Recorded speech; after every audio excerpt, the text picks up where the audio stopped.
السلام عليكم ورحمة الله وبركاته.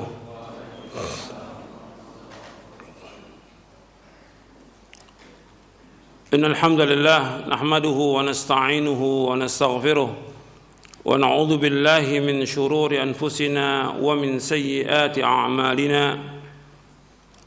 من يهده الله فلا مضل له ومن يضلل فلا هادي له. أشهد أن لا إله إلا الله وحده لا شريك له وأشهد أن محمدا عبده ورسوله. يا أيها الذين آمنوا اتقوا الله حق تقاته ولا تموتن إلا وأنتم مسلمون.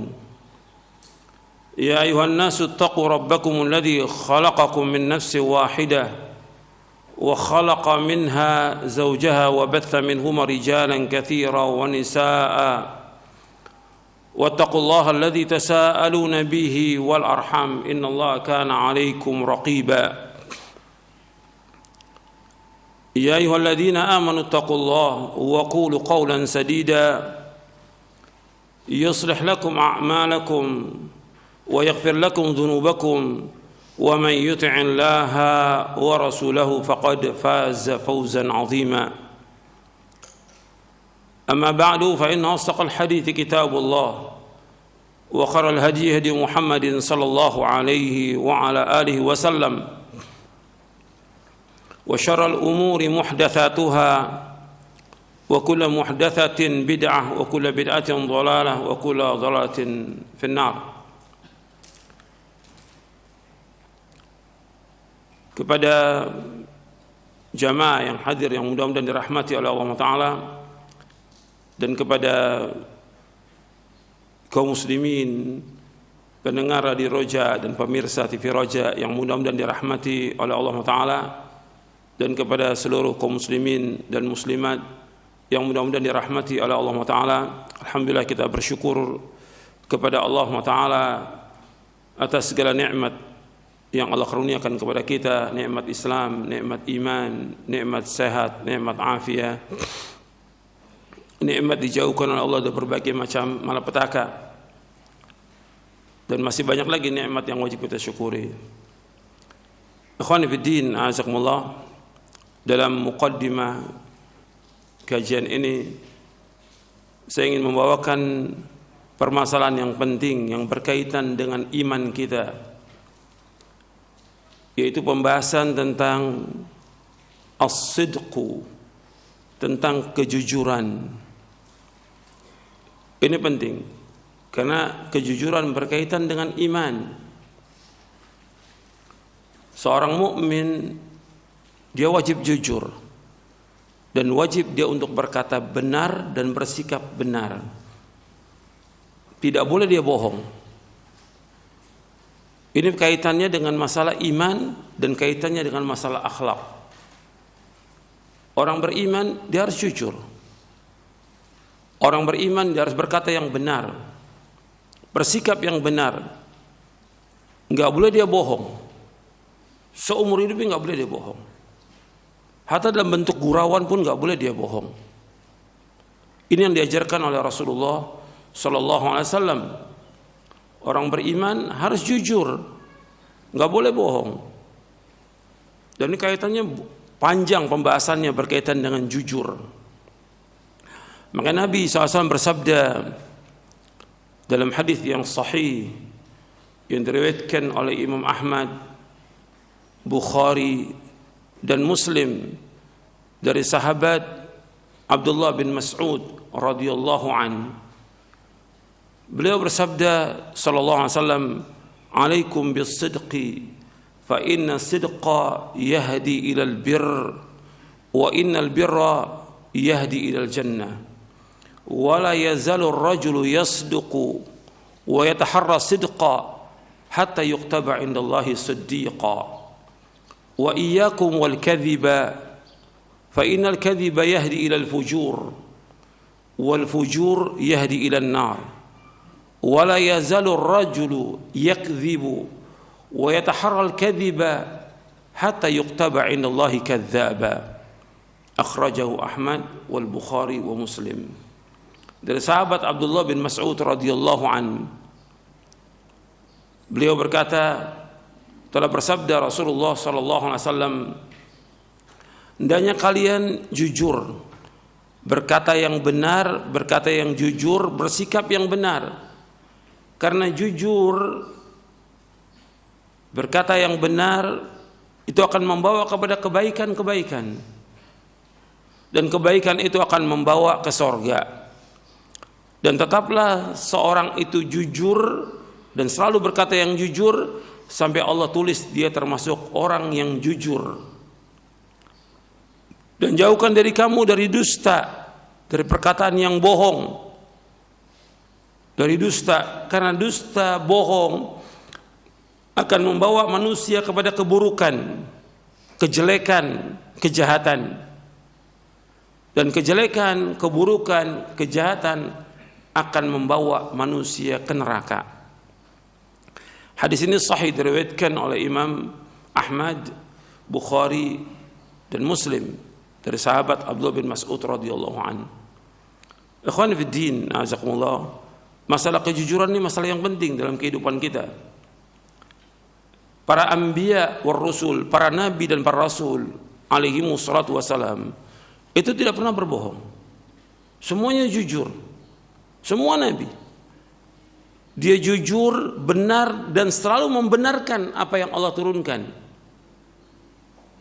Apa aja yang Allah turunkan, semua yang gaib, itu dia membenarkan. Tidak pernah membantah, tidak pernah mentakwil, tidak pernah yang lainnya. Allah menyebutkan dalam surah Maryam, "Wadhkur fil kitab Ibrahim innahu kana siddiqan nabiyya." Kata Allah, wahai Muhammad, sebutkanlah kepada mereka, ceritakan kepada umat ini di dalam Al-Quran tentang Nabi Ibrahim. Beliau adalah orang yang jujur, orang yang benar dan selalu membenarkan. Dan beliau seorang nabi. Itu di ayat 41-nya. Kemudian di ayat 54-nya Allah sebutkan lagi di surah Maryam, "Wadhkur fil kitabi Ismail innahu kana sadiqal wa'di wa kana rasulan nabiyya." Dan engkau ceritakan kepada manusia ini di dalam Al-Quran tentang Ismail alaihi salatu wassalam. Kalau tadi tentang Ibrahim alaihi salatu wassalam, innahu kana sadiqal wa'di, beliau adalah orang yang jujur dalam berjanji, enggak pernah menyalahi janji, dan beliau seorang rasul dan seorang nabi. Kemudian lanjutannya Allah sebutkan, wa kana ya'muru ahlahu bis salati waz zakati wa kana 'inda rabbih mardiyya. Dan dia Ismail menyuruh istrinya, anaknya salat, mengeluarkan zakat, dan dia diredhoi oleh Allah Taala. Kemudian di ayat selanjutnya Allah sebutkan, wadhkur fil kitabi Idris innahu kana siddiqan nabiyya wa rafa'nahu makanan 'aliyya. Dan sebutkan, ceritakan dalam Al-Quran tentang Idris, dia seorang yang jujur dan membenarkan, dan dia seorang nabi. Artinya semua nabi, semua rasul alaihi wasallam itu jujur, selalu membenarkan kebenaran, enggak pernah dusta. Apalagi Nabi kita Muhammad sallallahu alaihi wasallam, sejak masih kecil jujur, remaja jujur, enggak pernah dusta. Dan juga amanah sampai diutus. Begitu juga sahabatnya Abu Bakar As-Siddiq, dikatakan As-Siddiq karena dia selalu jujur, benar dan membenarkan. Seorang mukmin dia wajib membenarkan apa yang dibawa oleh Rasulullah sallallahu alaihi wasallam. Enggak boleh dia mendustakan dan enggak boleh bohong. Allah sebutkan dalam surah Az-Zumar, Allah berfirman, "Walladzi jaa'a bis-sidqi wa saddaqa bihi ulaika humul muttaqun." Dan orang yang membawa kebenaran dan membenarkannya, mereka adalah orang-orang yang takwa. Jadi orang-orang yang jujur Allah sebutkan dengan orang yang takwa. Seperti Allah sebutkan dalam surah Al-Baqarah di ayat 177, ketika Allah menyebutkan tentang iman kepada Allah, kepada malaikatnya, kepada kitabnya, kepada hari akhir, begitu juga memberikan makan kepada orang sanak kerabat, orang-orang miskin, membantu mereka. Kemudian setelah itu Allah sebutkan tentang orang-orang yang mendapatkan cobaan ujian, was-sabirina fil ba'sa'i wad-dharra'i wa hinal ba's ulaika alladzina sadaqu wa ulaika humul muttaqun. Dan orang-orang yang dia sabar ketika mendapatkan penderitaan, kesusahan, kesulitan, dan juga dalam peperangan, mereka adalah orang yang jujur. Dan mereka adalah orang yang bertakwa. Kalau sebutkan antara jujur dengan takwa, jujur dan takwa, karena punya kaitan. Jadi ikhwan fillah, azakumullah, jujur ini merupakan tanda iman. Sebab yang membedakan antara jujur dengan kebohongan itu sifat dari orang munafik. Orang beriman mesti jujur. Orang munafik mesti dusta. Karena Nabi menyebutkan SAW tentang tanda orang-orang yang munafik. Nabi menyebutkan tentang tanda munafik itu, idza haddatsa kadzaba wa idza wa'ada akhlafa wa idza tumina khana wa idza khasama fajara. Orang munafik, ini hadis sahih. Nabi menyebutkan apabila berkata dusta, apabila berjanji menyalahi janji, apabila diberikan amanah dia khianat, dan kalau dia bertengkar dia melewati batas. Ini ciri munafik. Jadi nggak ketemu tuh antara iman dengan nifak, nggak ketemu tuh. Makanya akhlak yang jelek yang paling dibenci oleh Nabi dusta, bohong. Sebagaimana kata Aisyah radhiyallahu anha yang diriwayatkan oleh Imam Baihaqi dalam kitabnya Syu'abul Iman dari sahabat Aisyah ummul mukminin radhiyallahu anha, kata Aisyah radhiyallahu anha wa ardhaha, kana abghadal khuluqi ilaihi al-kadhibu. Sesungguhnya akhlak yang paling dibenci oleh Nabi SAW adalah dusta, bohong. Hadis ini disahihkan oleh Syekh Albani dalam Sahih Jami'us Shaghir dan dalam silsilah ahadits as-sahihah. Akhlak yang paling dibenci yaitu dusta. Jadi nggak boleh seorang itu dusta, bohong, nggak boleh. Harus jujur. Ini kalau kita bahas panjang berkaitan dengan jujur ini, berkaitan dengan ayat Al-Quran, berkaitan dengan hadis Nabi. Seorang mukmin kalau sudah datang ayat-ayat Al-Quran dan hadis Nabi, kewajiban dia untuk membenarkan. Nggak boleh mendustakan, nggak boleh mentakwil. Allah menyebutkan dalam Al-Quran, Ar-Rahmanu 'alal 'arsy istawa. Allah istiwa di atas arsy. Allah istiwa di atas. Kewajiban kita membenarkan. Nggak boleh kita bahas arsy itu kan tempat, Allah tidak membutuhkan tempat. Siapa yang mengajarkan seperti itu?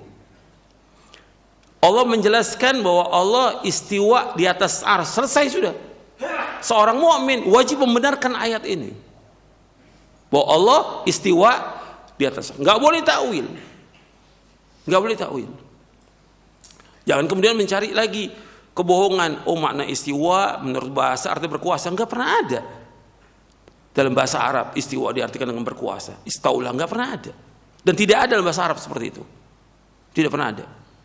Ini kan kebohongan. Allah menyebutkan bahwa Allah Aliyun Azim, Maha tinggi. Wa huwal Aliyul Azim. Sifat dzatiyah bagi Allah, Allah itu tetap tinggi. Azali wa abadi. Ini sifat dzatiyah bagi Allah, sifat ulu. Kita wajib menetapkan. Ayat-ayat banyak, ratusan ayat. Belum lagi hadis Nabi SAW. Begitu juga tentang hadis jariyah. Hadis jariyah, seorang budak yang akan dimerdekakan oleh Muawiyah bin Hakam As-Sulami radhiyallahu anhu. Dibawa kepada Rasulullah budak ini ketika akan dimerdekakan. Ditanya oleh Rasulullah, "Aina Allah?" Di mana Allah? Fis sama, di atas langit. Wa man ana, siapa aku? Anta Rasulullah, engkau Rasulullah. Kata Rasulullah SAW, "A'tiqha fa innaha mu'minah." Merdekakan dia karena seorang mukmin. Hadis sahih. Diriwayatkan oleh Imam Muslim dan yang lainnya. Sahih di sini. Bahkan Imam Syafi'i membawakan hadis ini di dalam kitabnya Al-Um, di dalam kitabnya Ar-Risalah, Imam Syafi'i membawakan hadis ini tentang hadis syariah, di mana Allah di atas langit. Nah, kemudian ada orang-orang yang mengatakan maknanya bukan begitu, maknanya begini. Ini kan dia mendustakan apa di sini? Al-Quran, dan mendustakan hadis Nabi. Hukumannya berat, bukan masalah kecil. Kemudian dia membohongi umat dengan seperti itu. Ini masalah besar, ini bukan masalah kecil. Masalah jujur, dan masalah membenarkan. Siddiq, dia jujur dan membenarkan, harus membenarkan. Jadi orang beriman itu kalau sudah datang dari Quran dan hadis Nabi yang sahih, kewajiban kita sami'na wa ata'na, taslim. Nggak boleh bantah dari Quran Sunnah, nggak boleh, terima sudah. Jangan kita bantah dengan akal kita picik, nggak boleh. Jangan dengan pengetahuan kita. Al-Quran wajib kita benarkan selama Al-Quran wajib kita benarkan. Hadis Nabi selama itu sahih, kita wajib membenarkan semuanya. Itu yang membuat para sahabat dikatakan oleh Allah mereka adalah orang-orang yang jujur. Jujur dalam imannya, jujur dalam taubatnya, jujur dalam semua hal.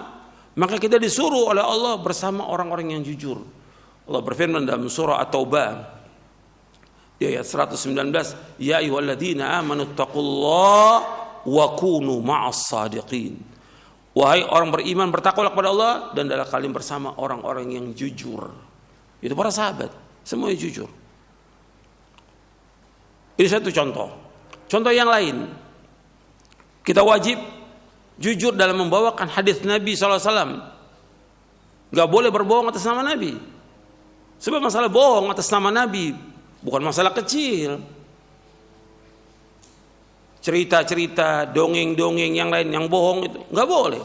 Mengatakan Rasul pernah berkata begini, Rasul pernah cerita begini, padahal nggak ada riwayatnya, dan Nabi nggak pernah bersabda, atau dia sudah tahu bahwa itu dusta, berat hukumannya. Dalam hadis yang mutawatir Nabi bersabda sallallahu alaihi wasallam, man kadzaba alayya muta'ammidan falyatabawwa maq'adahu minan nar. Barang siapa yang berdusta atas namaku dengan sengaja, maka hendaklah ia menempatkan tempat duduknya neraka. Gak boleh kita bawakan riwayat-riwayat yang dhaif, apalagi yang palsu. Kalau kita sudah tahu itu lemah, sudah tahu bahwa itu palsu, gak boleh kita bawakan. Berdusta nama Nabi tempatnya di neraka. Man kadzaba alayya falyalijin nar. Barang siapa yang berdusta namaku, kata Nabi SAW, hendaklah ia masuk ke neraka. Bukan masalah kecil.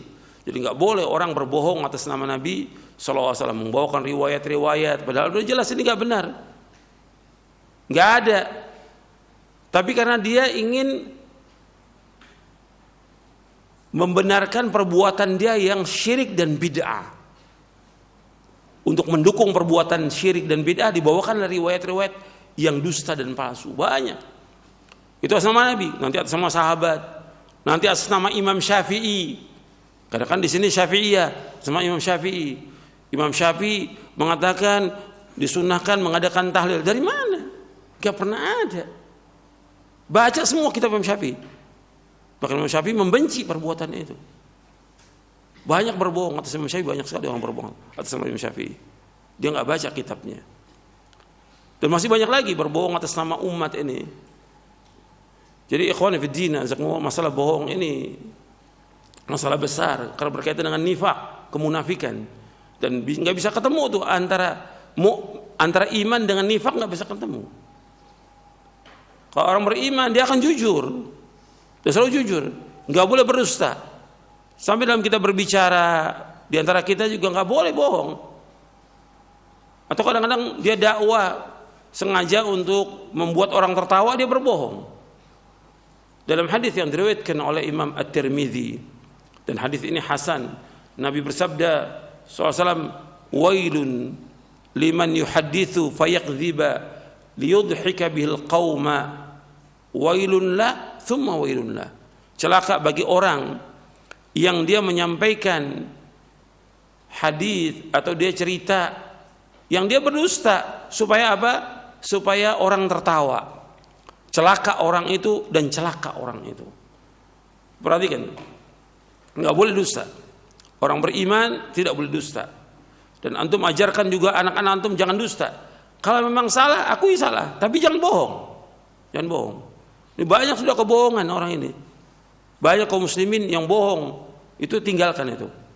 Taubat kepada Allah. Taubat. Jangan bohong lagi. Dan terus dalam semua hal kita harus jujur. Seorang mukmin dia harus jujur. Berkaitan dengan iman juga ini, ikhwan fiddin, azakumullah. Berkaitan dengan ujian juga, kita diuji iman kita oleh Allah. Tapi harus jujur, jangan bohong. Iman kita benar enggak ini? Orang beriman. Kalau beriman, laksanakan perintah Allah, jauhkan larangannya. Jangan takut. Orang beriman enggak boleh takut. Harus jujur imannya dengan melaksanakan perintah Allah, menjauhkan larangannya. Ini sekarang banyak orang dapat ujian, cobaan, Anda mulai itu enggak jujur dia. Mulai menakut-nakuti orang. Soal berjamaah ditakuti, nanti nular penyakit segala macam. Akhirnya orang nggak sholat. Ini nggak jujur dia, nggak jujur. Jadi perhatikan, kejujurannya penting. Dan nanti akan bermanfaat. Orang yang jujur itu akan membawa manusia ke sorga.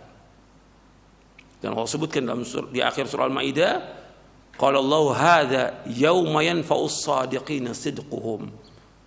Sekarang ini bermanfaat orang-orang yang jujur kejujurannya. Ketika mereka masuk sorga, lahum jannat, bagi mereka sorga yang mereka kekal dalamnya selama-lamanya. Allah redha pada mereka. Jadi jujur ini penting dalam semua keadaan. Aman, tidak aman, ada musibah, enggak ada musibah, harus jujur kita. Iman kita harus jujur untuk melaksanakan perintah Allah, menjauhkan larangan, membenarkan semua perintah Allah. Jadi ikhwan fillah, azakumullah, ini penting yang perlu saya sampaikan berkaitan dengan jujur. Dan ini kalau kita bahas panjang, nanti jujur kepada keluarga, jujur juga kepada masyarakat, jujur kepada umat. Ini banyak yang orang harus memperbaiki diri, karena banyak udah yang bohong. Kalau kita mau bahas lagi, para dai, para ustadz, banyak yang tukang bohong. Tukang bohong. Dia membohongi dirinya, membohongi umat. Tadi itu mendustakan Quran, dia bohongi umat. Gak boleh dalam Islam seperti itu. Harus jujur. Gak boleh dia bohong selama-lamanya. Ini yang perlu saya sampaikan berkaitan dengan jujur dan bohong. Dan antum ingat, masalah jujur akhlak yang mulia, masalah bohong akhlak yang jelek, akhlak yang rendah, akhlak yang paling dibenci oleh Nabi SAW, yaitu bohong. Kana abghadul khuluqi ilaihil kadhib. Akhlak yang paling dibenci oleh Nabi adalah bohong. Ini hadis hasan diriwayatkan oleh Imam Baihaqi dalam kitabnya Syu'abul Iman. Ya, sampai sini dulu untuk mukadimahnya. Sekarang kita akan lanjutkan kajian kita dari syarah akidah Ahlussunnah wal Jamaah.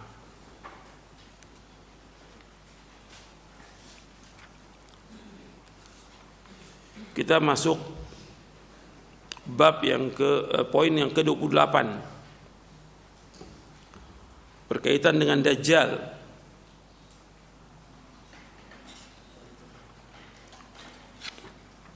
Dajjal itu sama dengan kadzdzab, tukang dusta.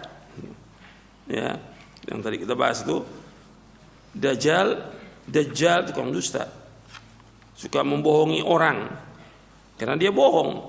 Dia mengatakan dirinya sebagai Tuhan. Ini kan bohong. Dajjal tukang bohong.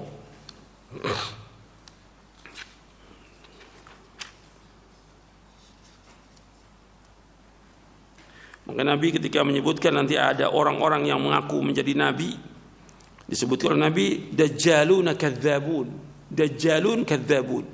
Nanti akan ada orang-orang mengaku menjadi Nabi 30 orang. 30. Dajjalun kadzabun. 30. Dan semua mengaku sebagai Nabi. Wa ana khatamun nabiyyin la nabiyya ba'di. Kita bahas tentang Dajjal.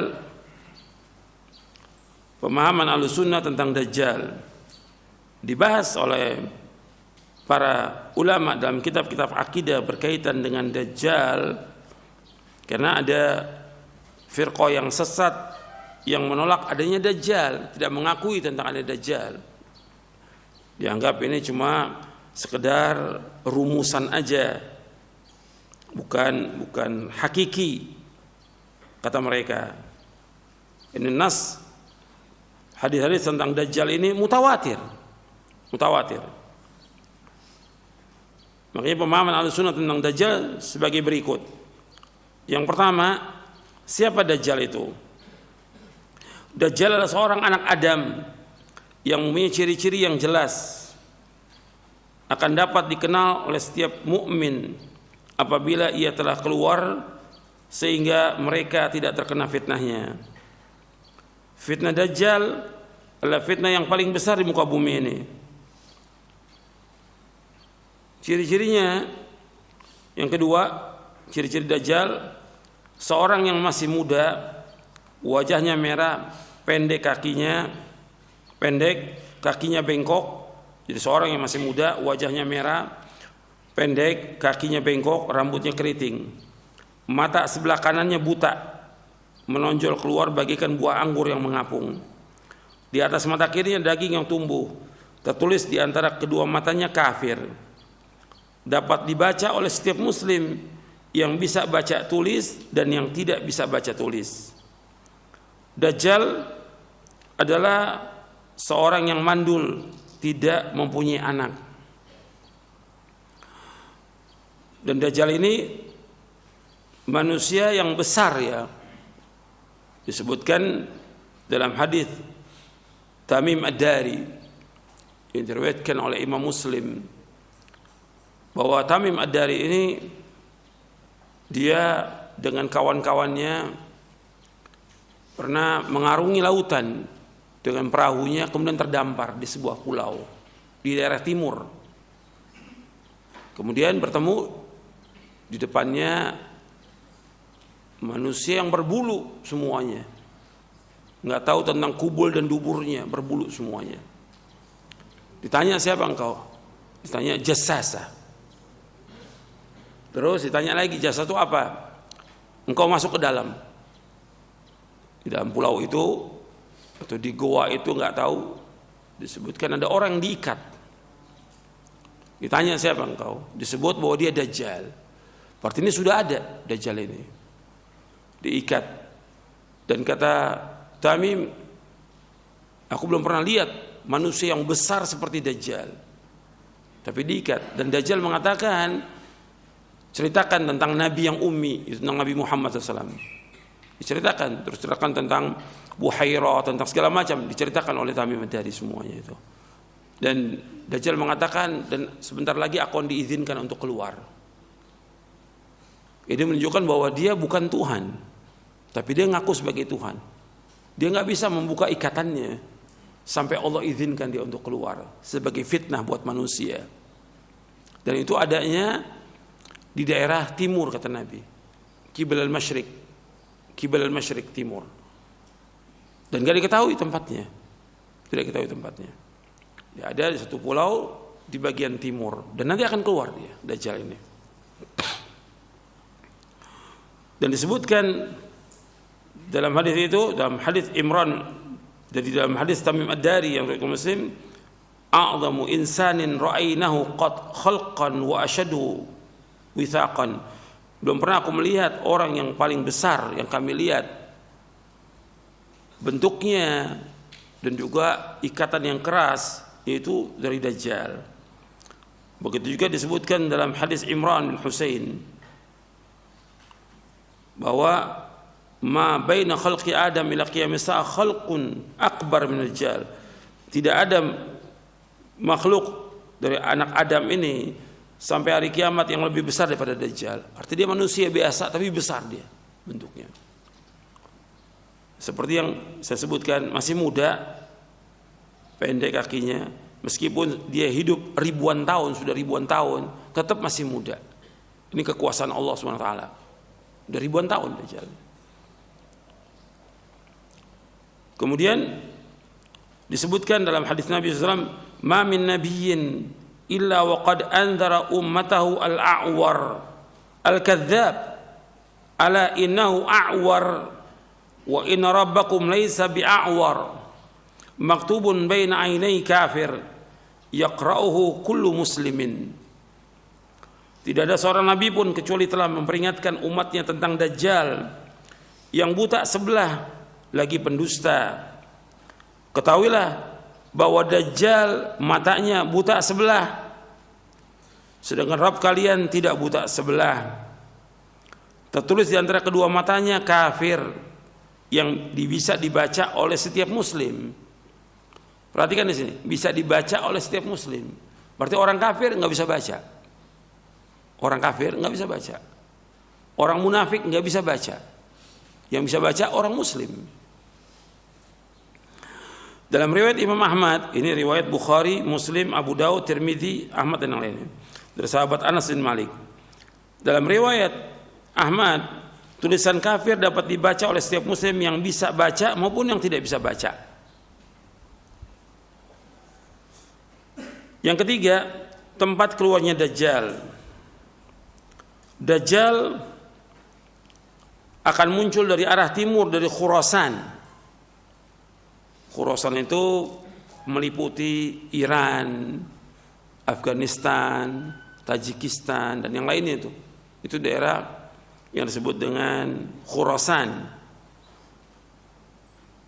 Dan ini munculnya di daerah Iran Timur dan akan diiringi oleh 70 orang Yahudi. Asbahan sebuah kota yang di tengah Iran. Ini hadisnya hasan, diriwayatkan oleh Muslim dan Ahmad dari sahabat Anas bin Malik. Nanti akan munculnya Dajjal itu dari arah timur, dari Khurasan. Jadi Khurasan kalau dalam bahasa Persia itu tanah matahari terbit, itu Khurasan. Ini adanya di daerah timur. Khurasan meliputi Iran, Afghanistan, Tajikistan, Turkmenistan, Uzbekistan dan yang lainnya itu. Itu daerah Khurasan namanya. Kemudian yang keempat, tempat yang dimasuki Dajjal. Dajjal berjalan di muka bumi dengan cepat seperti hujan yang ditiup angin. Ia masuk ke setiap negeri kecuali Mekah dan Madinah. Karena kedua kota tersebut dijaga oleh para malaikat. Ketika ia tidak dapat masuk ke Madinah, maka kota Madinah berguncang 3 kali. Kota Madinah berguncang 3 kali. Lalu keluarlah orang kafir dan munafik. Kaum munafik laki-laki dan perempuan keluar menuju Dajjal. Ini hadis sahih dari Bukhari, Muslim, Ahmad dari Anas bin Malik. Arti keluarlah orang-orang munafik laki-laki dan munafik perempuan menuju Dajjal. Menunjukkan bahwa di Madinah masih ada orang munafik sampai hari ini. Di Madinah masih ada orang munafik sampai hari ini. Dalam riwayat yang lain, keluarlah orang munafik laki-laki dan perempuan dan fasik laki-laki dan perempuan menuju Dajjal. Itulah dikatakan Yaumul Khalas. Dikatakan Yaumul Khalas, hari pembebasan. Ini riwayat Imam Ahmad dan Hakim Sahih. Artinya Madinah itu dibersihkan sudah. Enggak ada lagi orang munafik. Yaumul Khalas sudah bersih gitu. Sebab sampai hari ini masih ada orang-orang munafik. Di riwayat yang lain, tidak sejengkal tanah pun di bumi ini melainkan Dajjal menginjakkan kaki padanya. Artinya seluruh bumi ini akan dimasuki oleh Dajjal. Dajjal akan berjalan dengan cepat. Dengan kekuasaan Allah SWT dia berjalan ke seluruh bumi ini. Dan Dajjal tidak dapat masuk ke 4 masjid. Itu Masjidil Haram, Masjid Nabawi, Masjidil Aqsa dan Masjid At-Tur yang berada di Tur Sina. Ini diriwayatkan oleh Imam Ahmad Dikatakan oleh Imam Al-Haythami bahwa rawi-rawinya sahih. Berarti Dajjal memasuki semua negeri kecuali 4 yang tidak bisa dimasuki oleh Dajjal. Masjidil Haram, Masjid Nabawi, Masjid Aqsa, dan At-Tur. Yang kelima, keberadaan Dajjal di muka bumi ini. Dajjal berada di muka bumi selama 40 hari. Sehari seperti setahun, sehari seperti sebulan, sehari seperti sepekan, dan sisanya seperti hari biasa. Di Dajjal ini berada di muka bumi selama 40 hari. 40 hari. Jadi satu hari seperti setahun, satu hari seperti sebulan, satu hari seperti sepekan. Berarti sisanya yang 37 hari sama dengan hari biasa. Tapi 40 hari ini sudah membuat bencana yang luar biasa ini, petaka yang luar biasa, fitnah yang besar.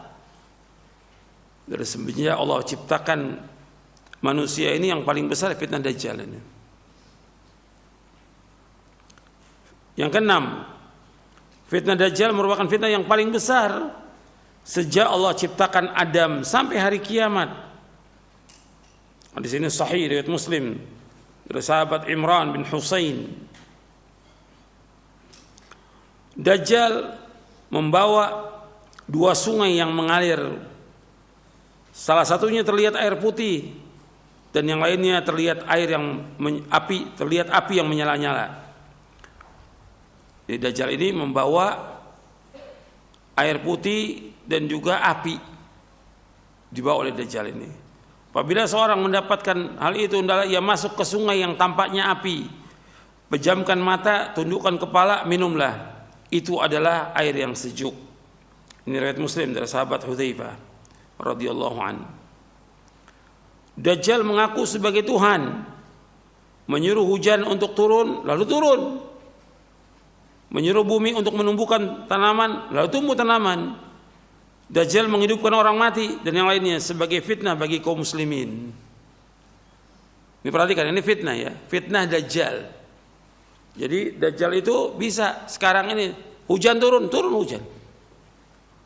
Suruh bumi tumbuh, langsung tumbuh, saat itu juga tumbuh. Ini fitnah. Ini fitnah Dajjal. Makanya dia mengaku sebagai Tuhan dan orang banyak tertipu dengan Dajjal. Ini fitnah yang besar. Yang sudah jelas bahwa Dajjal ini diikuti, diiringi oleh 70.000 orang Yahudi dari Asbahan. Dan ada orang-orang yang kemudian tertipu, yang kaum muslimin yang dia tidak menjaga dirinya, ya tertipu, ikut Dajjal. Waliyatubillah, sama-sama afiyah. Yang ketujuh, dibunuhnya Dajjal. Dajjal akan dibunuh oleh Nabi Isa alaihissalatu wassalam di Bablud, di desa yang dekat dengan Palestina, di Bablud.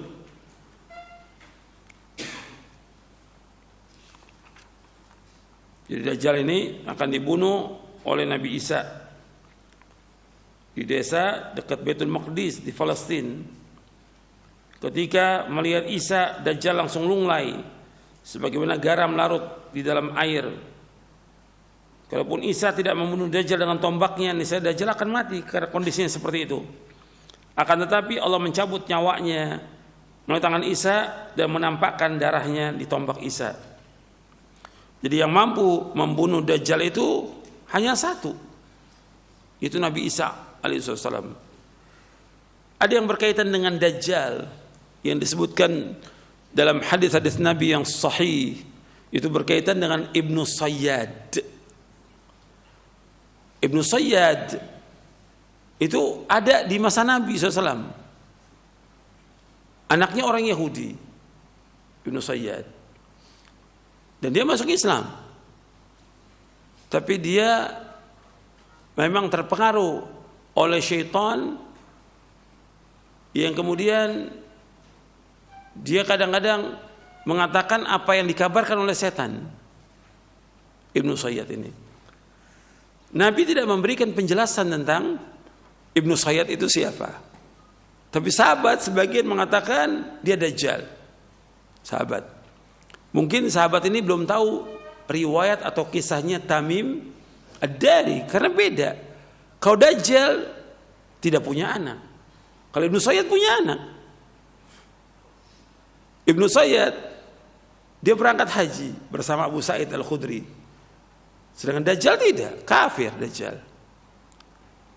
Jadi masalahnya kata Imam An-Nawawi tentang Ibnu Sayyad, masalahnya muskilah wa amru mustabih. Jadi membingungkan soal Ibnu Sayyad ini.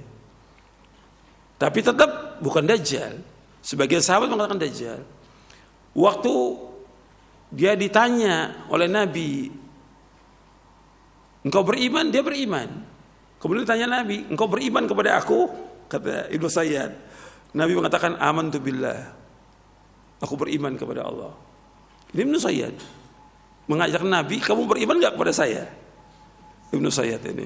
Kata Umar radhiyallahu an, ya Rasulullah, biar saya bunuh dia. Saya bunuh orang ini. Kemudian kata Nabi, kalau seandainya dia Dajjal, ini yang jadi syahid di sini. Kalau seandainya dia Dajjal, kamu nggak akan bisa membunuhnya. Ini kata Nabi SAW. Kalau seandainya Ibnu Sayyad itu Dajjal, kamu nggak akan bisa membunuhnya. Karena yang bisa membunuh Dajjal hanya satu. Siapa? Nabi Isa alaihissalam.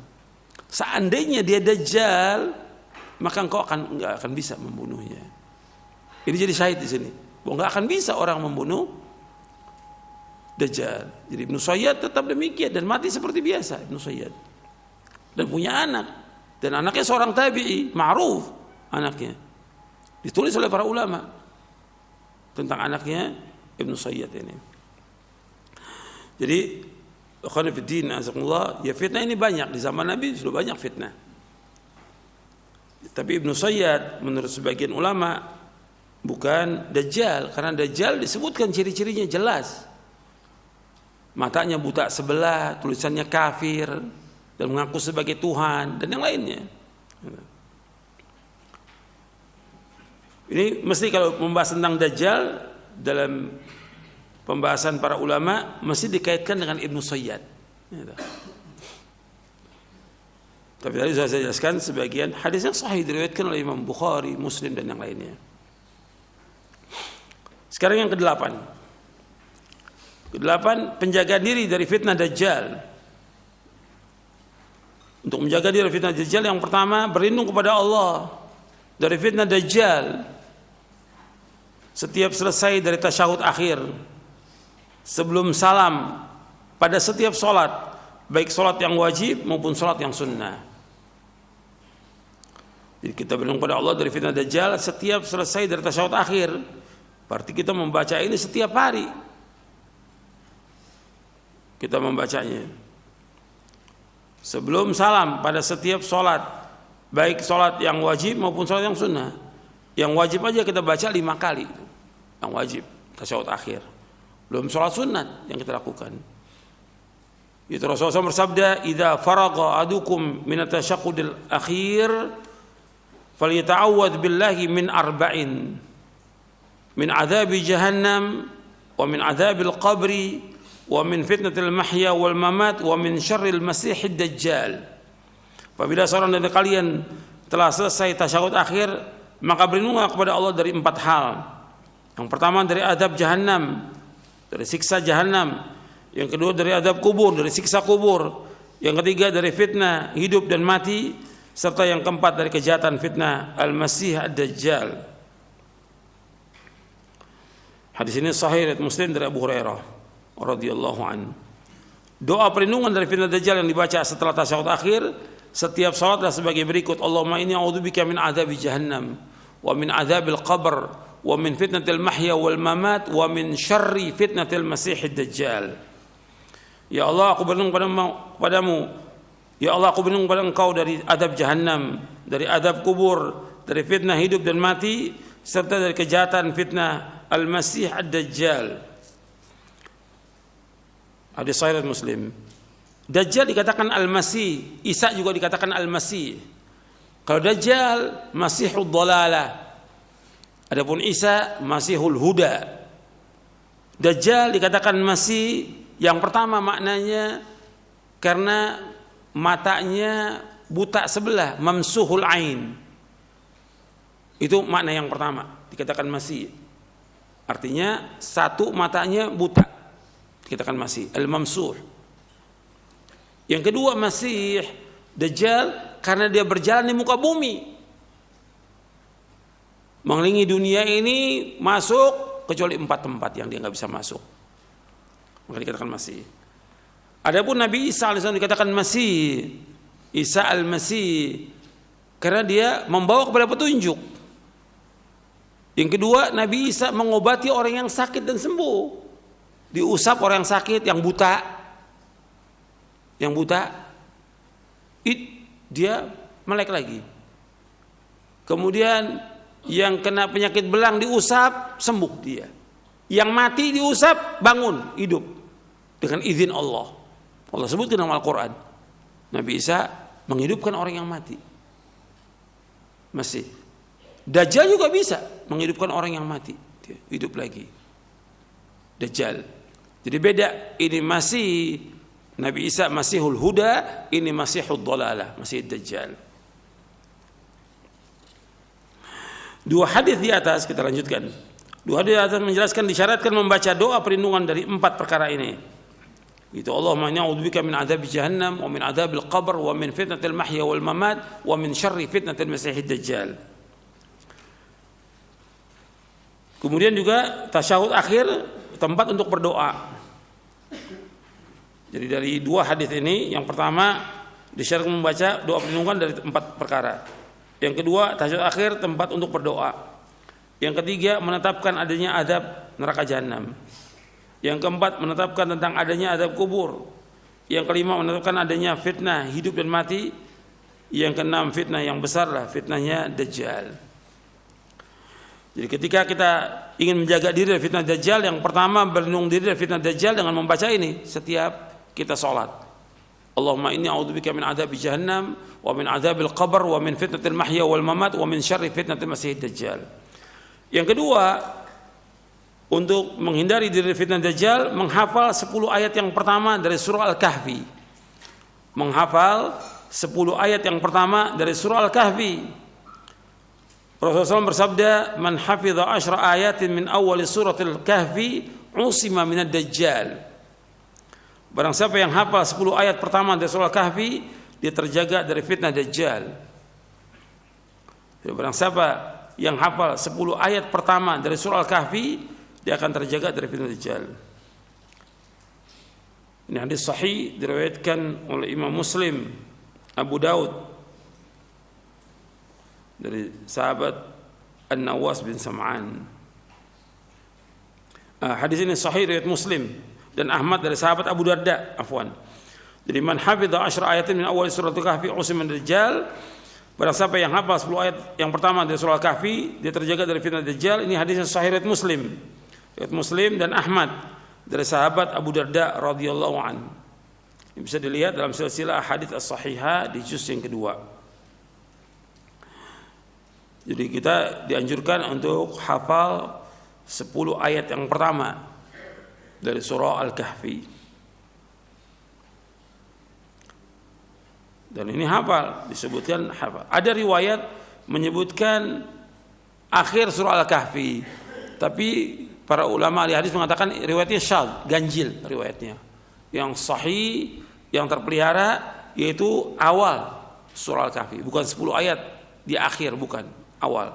Dikuatkan dengan hadis yang lain dalam riwayat yang lain, riwayat Muslim juga dan Abu Daud dari sahabat Nawas bin Sam'an, "Faman adrakahu minkum falyaqra alaihi fawatiha suratul Kahfi fa innaha jiwarukum min fitnatihi."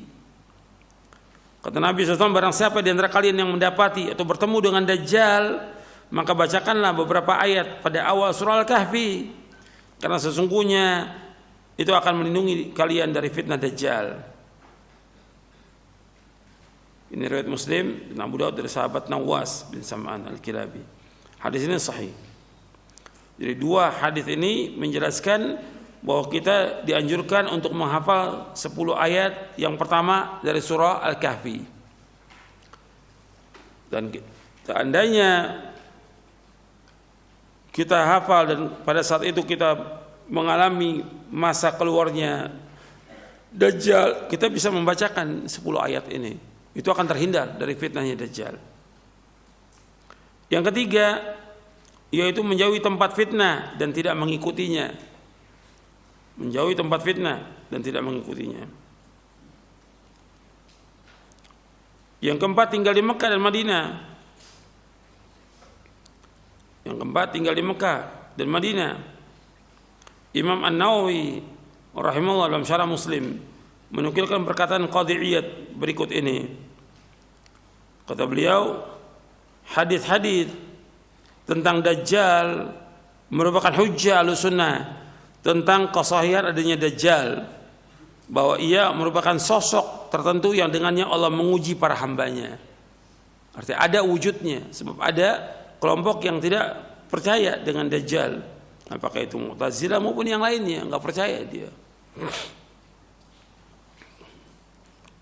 Jadi kalangan-kalangan yang menolak ini ya Khawarij, Jahmiyah dan juga Mu'tazilah.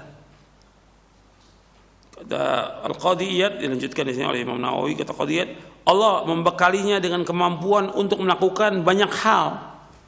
Itu Dajjal ini, seperti menghidupkan mayat yang telah dibunuhnya. Dajjal ini seolah dapat menciptakan segala kemewahan dunia, sungai-sungai, surga dan neraka, tunduknya segala kekayaan bumi padanya, memerintahkan langit untuk menurunkan hujan maka terjadilah hujan, memerintahkan bumi untuk menumbuhkan tumbuhan maka tumbuhlah. Semua itu atas kehendak Allah. Kemudian Dajjal itu akan dilemahkan sehingga tidak mampu untuk membunuh seorang pun juga dan membatalkan perintahnya. Akhirnya terbunuh di tangan Isa bin Maryam alaihi salatu wassalam. Dan Allah SWT menguatkan orang yang beriman. Ini menjadi mazhab Ahlussunnah dan seluruh ahli hadis, fikih dan nazar. Berbeda dengan orang-orang yang mengingkari dan menentang dari kalangan Khawarij dan Jahmiyah serta sebagian dari kalangan Mu'tazilah. Ini dalam kitab Syarah Muslim. Ya, sampai di sini kajian kita berkaitan dengan fitnahnya Dajjal. Ini kita masih membahas tentang tanda-tanda kiamat yang besar. Pembahasan kita masih membahas tanda-tanda kiamat yang besar karena dibahas oleh para ulama dalam kitab akidah, maka kita bahas dalam syarah akidah Ahlussunnah wal Jamaah. Mudah-mudahan yang saya sampaikan bermanfaat untuk saya dan antum sekalian. Wassalamualaikum Muhammadin sallallahu alaihi wasallam, subhanallahi bihamdik, asyhadu an la ilaha illa anta astaghfiruka wa atubu ilaik. Assalamualaikum warahmatullahi wabarakatuh.